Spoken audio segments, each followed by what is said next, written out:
Welcome to the sixth edition of the Healthcare Honchos, Italy's exclusive series on the healthcare industry in the US. I am Anish Khadia, the Chief Business Officer of Italite, and your host for today. Italite is a travel booking, expense reimbursement, and payments platform. Our focus is on simplifying travel for healthcare providers as well as the organizations. We work with several health systems and staffing agencies to make travel easy, enjoyable, and safe for the providers. In our webinar today, we look under the hood of travel nursing with an eminent voice from the industry. Before I get started, let me share some context about the state of the healthcare industry and travel nursing in particular. Once the healthcare systems emerged from the COVID pandemic and entered the new normal, many found that their staffing issues had only gotten worse.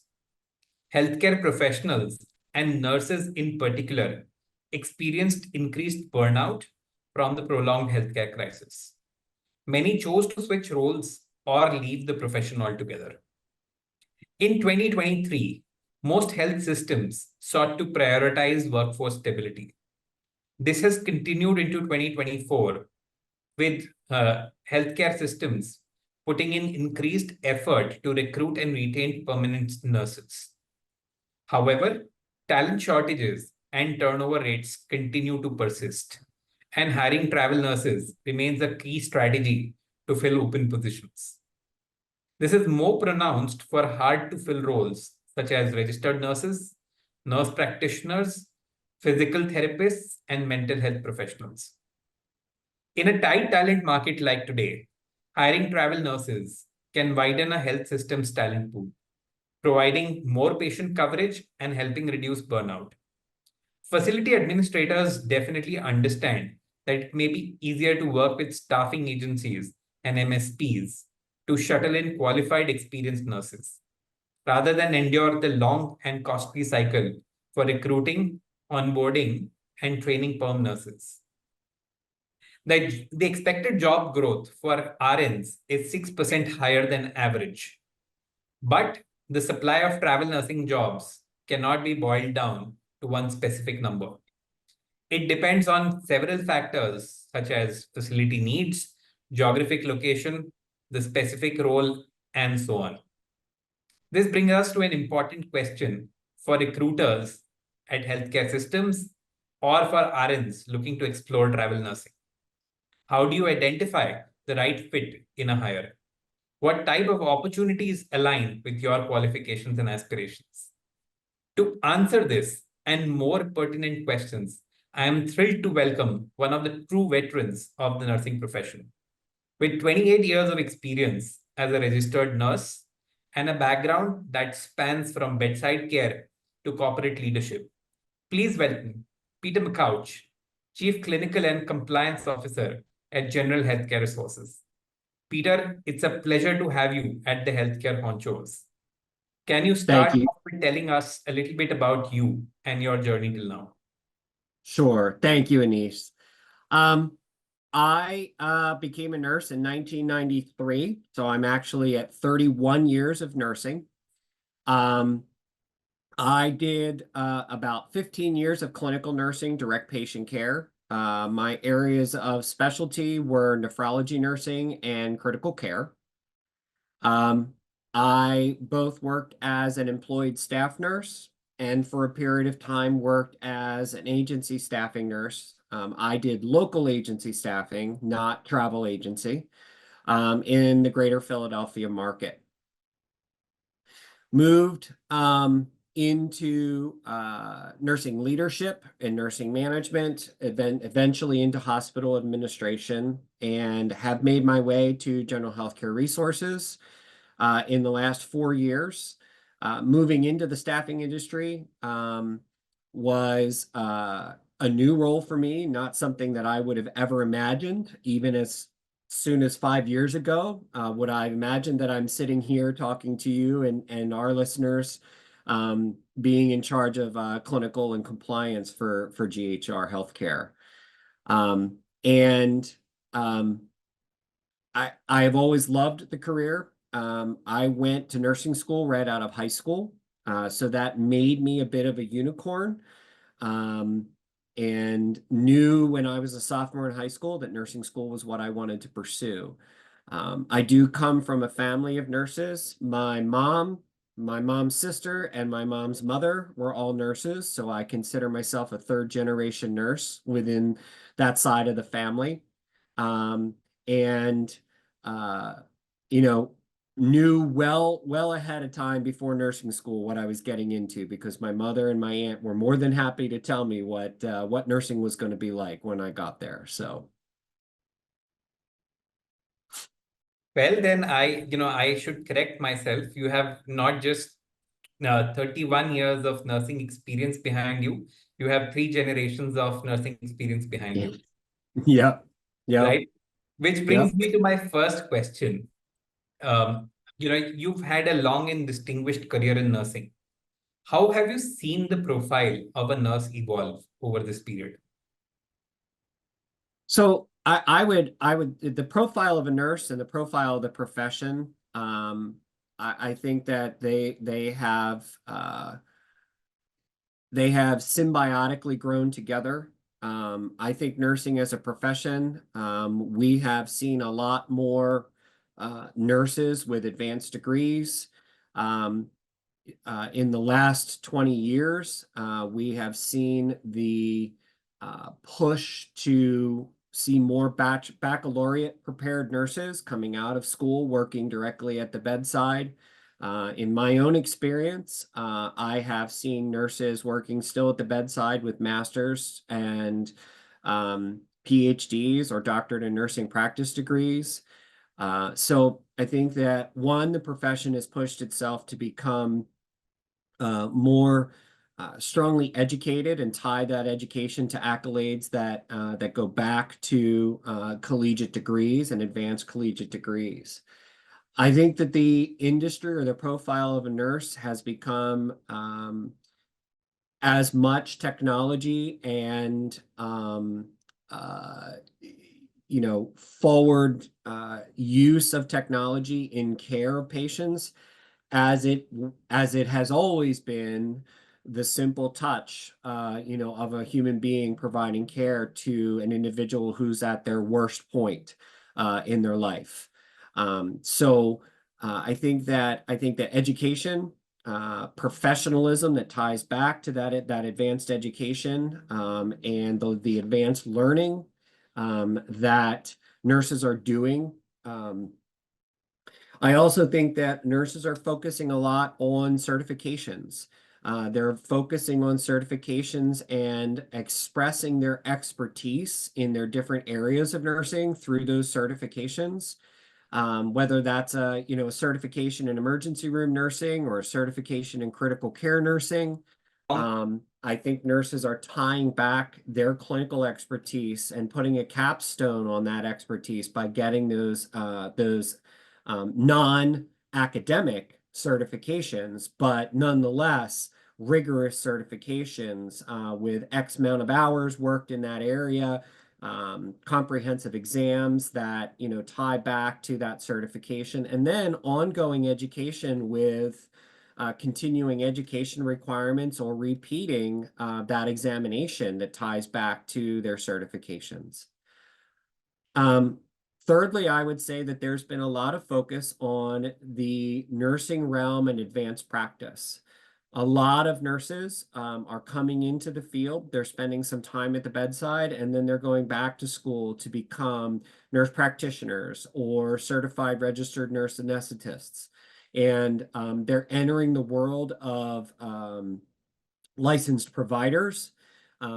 They are writing prescriptions. They're seeing patients. They're in the 50 states. Don't quote me exactly, but I know that there's probably about 25 or more states that allow nurse practitioners to hang their own shingle out and practice. The other states are taking note of that. Some states are, doing it specific to certain areas of nursing practice, and others are loosening the amount of partnership that NPs need to have and oversight that they would need to have with, a physician provider, which back at the original outset of nurse practitioners, you could not practice without a physician provider, being your your direct cohort, in the practice that you were in. So I think that there's a lot that the profession has experienced in my 30 years. And it's definitely a lot that we've experienced coming out of my mother's generation of nursing. And I think they're all great moves. They're all great things that are happening.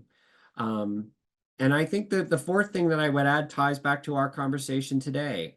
I think that the mobility of nurses across the United States and internationally, um, is is markedly improved, over years in the past, because we have things like, compact licensure, and the 32 states that recognize, compact licensure and offer compact licensure, which allows nurses to live and be licensed in the state of Florida, but then work in the state of New Jersey, the state of Georgia, the state of, any one of those 32 states. So, um, it's a significant improvement, in the recognition of our profession.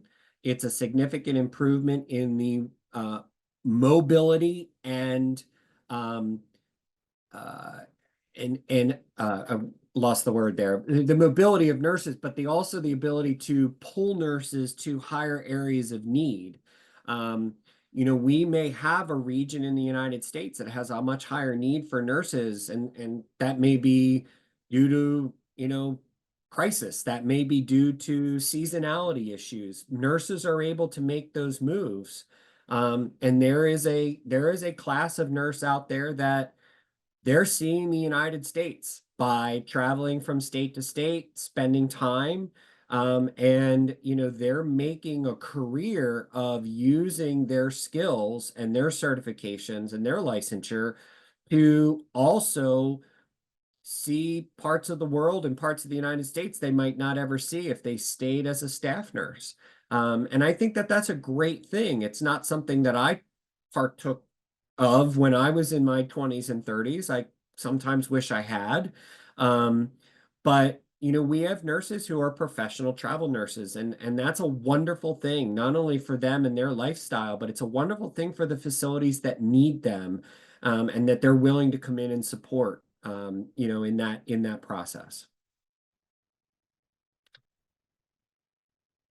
So some very interesting points you make. I think the last one, the ability to go see the world.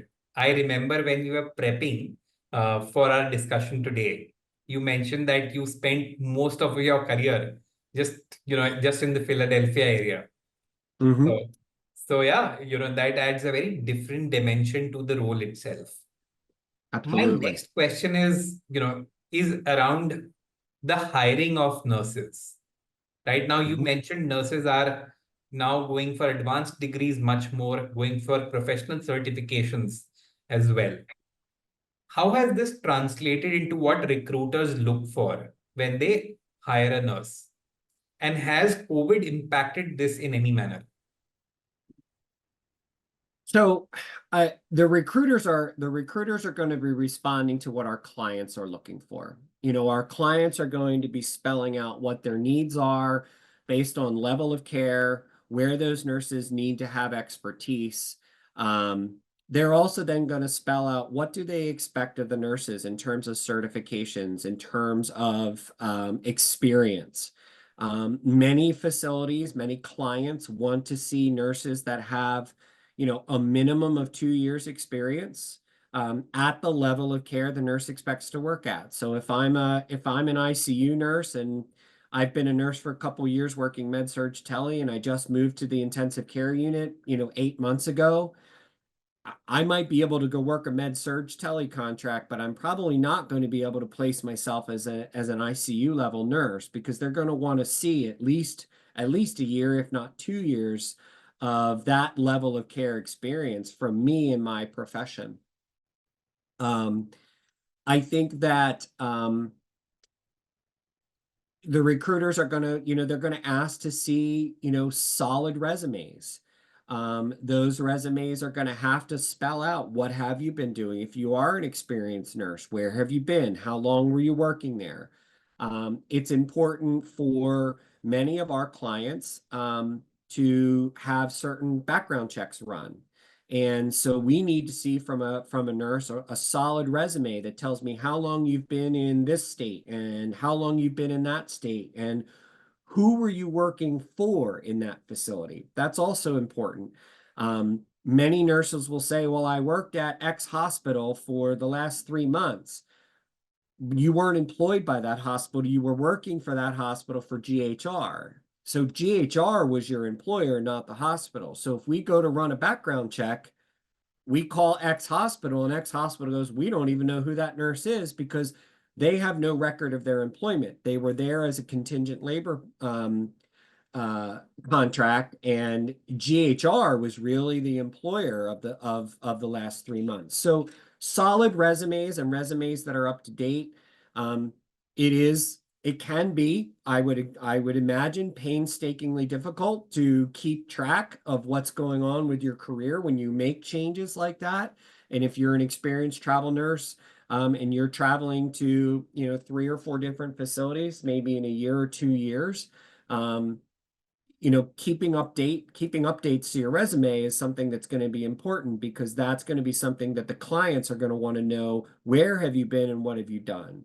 And then obviously making sure that your certifications are not out of date. And that's simple things like, is your basic life support and your advanced cardiac life support and your pediatric advanced life support certificates up to date?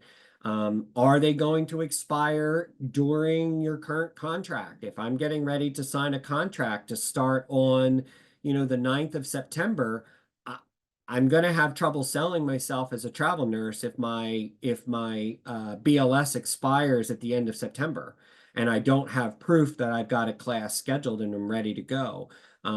Those type of certifications are must-haves. It's almost equivalent to your nursing license nowadays, with Joint Commission and Department of Health in individual states having oversight. Facilities must know that you're going to remain compliant with those expected with your license and with those expected certifications. Got it. Picking on a slightly different dimension of hiring, I know there are different types of nurse roles, but are there some common skills that, irrespective of what specific, faculty you may be a nurse in, recruiters, agencies, and healthcare systems assess you for specific skills. If you have to pick some skills, what would those be? Well, I mean, obviously general nursing care and general knowledge of nursing care of the patient, minimum understanding of anatomy and physiology, those type of things that we would have come out of nursing school having, that we would have had to shown competency in by taking our boards in nursing. Unfortunately, the items that cross over from job to job or from clinical role to clinical role are those basic entry-level nursing practice items where clients and recruiters are going to become more specific is tying back to your skill set and your experience. If I was an emergency room nurse 10 years ago and I clinically practice as an emergency room nurse, but I've been doing home care for the last 8 years, I'm not going to be somebody who can be placed in the emergency room. My skill set from the ER is not current. It's not up to date. I haven't been in the ER for 8 or 10 years. So I'm not going to be somebody who can say, well, I worked in the ER, so I'll go be a travel nurse in the ER. That's not, it's got to be current level of experience in that level of care that you want to work. And then, of course, certifications that tie back to that level of care, and relevant experience. There's no real, I mean, the basics of nursing is the basics of nursing. what really is going to be important is what is your clinical competency. Can you prove that clinical competency? There'll be exams that you may be asked to take. You will, whether, at the level of care, pharmacology. A lot of facilities now have mixed telemetry units. So do you have a good understanding of basic dysrhythmia and heart conduction interpretation? And can you prove that? Because we don't have a lot of freestanding singular med-surg facilities anymore, or units anymore. They're mixed med-surg telemetry. So I'd like to say there is more than just the basic nursing skill sets. But there isn't really, because then you get into clinical specialties and you have to show competency and recent time worked in those clinical settings. Got it. I think that's a great point. It happens to all of us. I've been a generalist, right? Or you could say when I started my career, I was someone who could do everything. But as I've become more specialized in what I focus on, my employers, past and present, always look for relevance of my experience, right? Those Mhm. are, in many ways, very simple concepts, but they do carry over from profession to profession. Same is the case with Absolutely. nursing, as you just mentioned. Yep. Now, I know we are running a bit short on time, but are there any certifications that you would recommend to nursing candidates today? Especially those who are looking to make a career in travel nursing, and a fast track one at that. Well, obviously there's the certifications that tie back to their just ability to provide direct patient care. That's the basic life support, the advanced cardiac life support. I would say that many nurses need to be looking at their NIHSS, which is their stroke scale certifications. Many hospitals in the United States are applying for and being garnered Joint Commission certification in stroke care. And many of those facilities tie the idea that all of their nurses are going to be stroke certified. I think that, those are kind of the key certifications that you have to be fluid and functional to be able to go from facility to facility and keep those up to date and keep them in real time. Um, if you have certifications that relate to your specialty, whether that's a CCRN or a CNN or a CEN, Certified Emergency Room Nurse, or you have an OB specialty certification or a NICU certification, those certifications are always good to have. I've always desired to put that type of capstone onto my career and onto the specialty that I've focused in. I am a previously certified nurse. I stopped practicing in that clinical certification, so I could not keep that certification because you have to be practicing. But those are always good things for nurses to consider, how they bolster how they express really their expertise. And that's one of those ways that they can do that is do those advanced certifications related to their clinical specialty.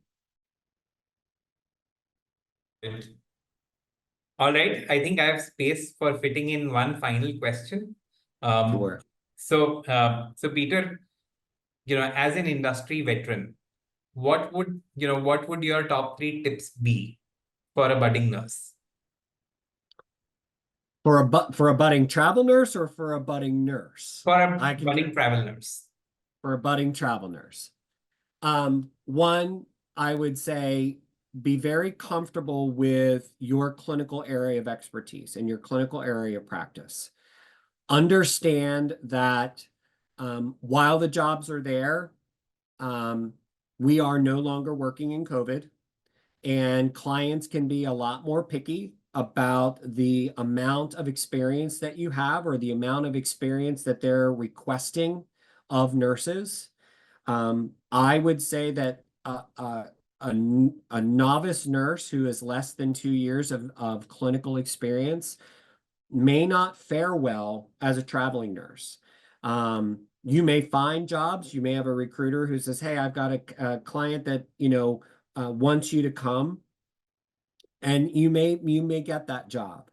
Um, the other thing that I would say is you need to be very comfortable with change, and you need to be very comfortable with being adaptable to different circumstances, different clinical practices, different EMR, in terms of how you're documenting, uh, different physician ideas. And, in particular, if you're working in a surgical unit, every surgeon has a different way that they want their patients taken care of post-operatively.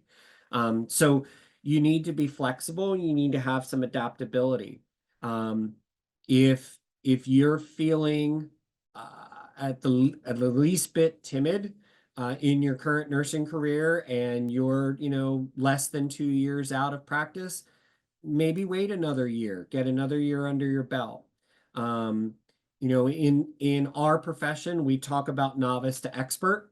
And while I don't think you need to be an expert to travel, you definitely don't want to go out and, attempt to travel as a novice nurse. You want to make sure that you understand your licensure.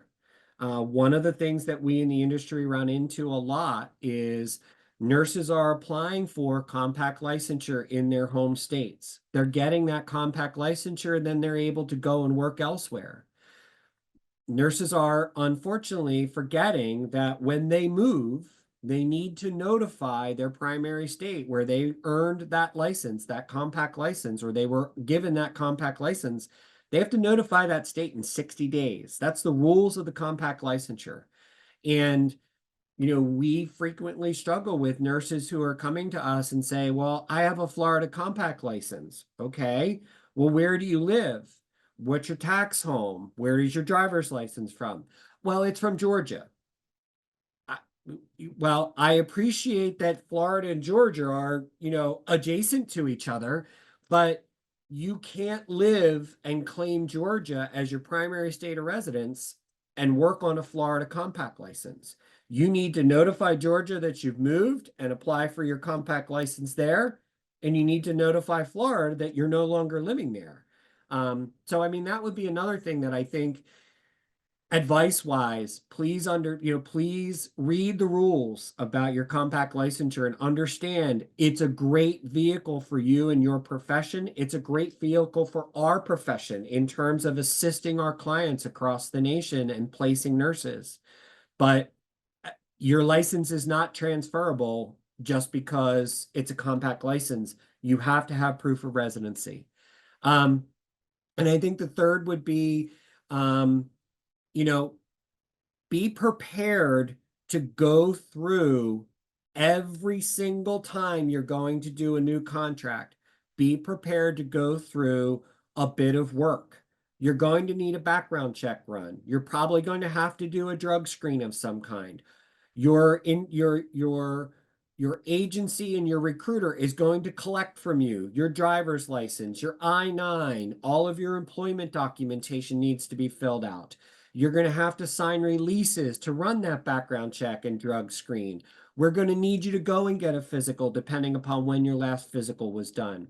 And so for those travel nurses that are new, um, you may not remember what it was like when you were brought on board to the hospital and you did all those things. But if you're going to be changing contracts and changing clients every 3 months or every 6 months, you have to do those items over and over again. My suggestion, create a file, have that file ready, have a clean copy of your driver's license, front and back, passport, front and back. Um, Put those items, your BLS, your ACLS cards with your expiration dates, put those into PDF format and save all of those PDFs in that file on your computer or maybe your phone. You can upload a lot of information to different companies' portals via your phone. They are mobile compatible, but save them as PDF. They're easier transferred as PDF, and keep that ready to go, because the more quickly you produce that product, the more quickly your recruiter can get you to work. Excellent points, those. And I've, while I'm not a nurse, I've been at the other end of some of these recruiter requests. So Peter makes some very, very useful and pertinent points. Peter, I have a bonus question, and this one is my special request. You mentioned that, many facilities today look for at least a 2 year experience from a travel nurse in the relevant, clinical care facility, right? Or a clinical care specialty. Now, I'm a nurse that has about a year's experience.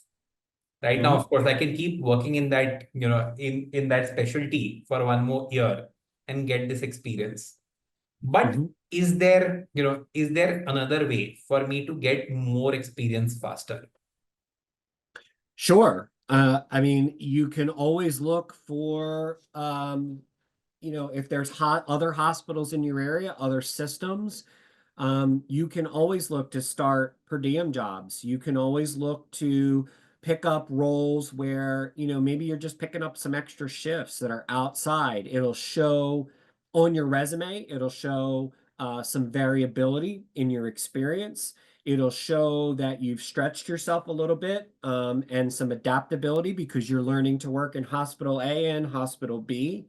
Even in hospital A, find out if there's not an opportunity for you to work off of your unit or in a like unit in the facility. Find out from your staffing, your nurse manager or for your staffing department, are there needs in another unit that are of like level of care?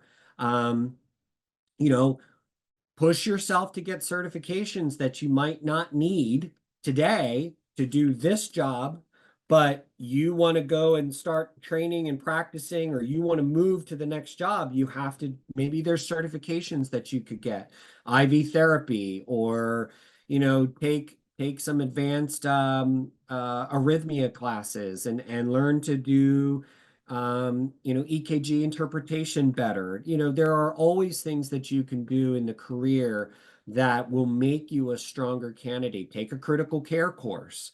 Many hospitals offer critical care courses. Get that critical care course under your belt. Put that on your resume. Let them, let any employer, not just a travel agency and not just a client that's accepting you from a travel agency, any employer know, hey, as a nurse, I've done a lot to better myself. I've stretched myself by going to work at hospital B, and I didn't spend all my time in this one unit on hospital A. There's a lot of opportunity there to stretch yourself professionally and show that stretch as you fill out your resume and put in those details of the things that you've done, education wise, training wise, certification wise, etc. Got it. I think that's what I like to call a growth hack, and a Mm-hmm. very good one at that. So for our audience, and especially nurses who are interested in becoming travel nurses, this is a great way for you to acquire more experience faster. Now, let me go over to audience questions. Peter, Adam has an interesting one. Given the nature of travel nursing, where you move from one assignment to the next every 3 or 6 months, and you are constantly doing the certification and keeping up your, licenses as you move from, one state to the next. Mm-hmm. How does a travel nurse keep aside, remain focused on their professional goals? Right? I am not sure if many nurses have asked you this, but this was something that was floating in my head too. Right? With so much change in your life every 3 or 6 months, how do you remain centered if you're a travel nurse? Oh, I mean, I'm gonna suggest to Adam and anybody else who has that question, what did you go into nursing for? What are we there for? We're there for the patient. We're there to provide for individuals who are at the lowest point in their life. Whether they've elected to do that, whether they had to elect to do it, whether it's, their body's wearing out or they've done something to their body to wear it out. People in the hospital are probably at one of the lowest points in their lives, and they need our care as nurses. So, recentering yourself on the profession, go back to why we are there as nurses, and that's the patient. Um, I would say to that, in terms of how do you keep track of where you are and what you want to do, if you're operating as a travel nurse and you're experiencing different facilities and different policies and different practices and different EMRs and different medical ideas that doctors are throwing out or practicing, you're expanding yourself right there. You're stretching yourself right there. And so to me in my profession, it was my goal was always to expand myself. Like, what more can I learn? What more can I do to improve my clinical practice? And sure, I could stay in the same unit for 10 years and become an expert in that unit, an expert, a senior member of that team, without becoming a nursing leader. I'd just be a 10-year veteran of that unit. Um, just the fact that you're out and traveling, you're expanding your horizon. How do you circle back?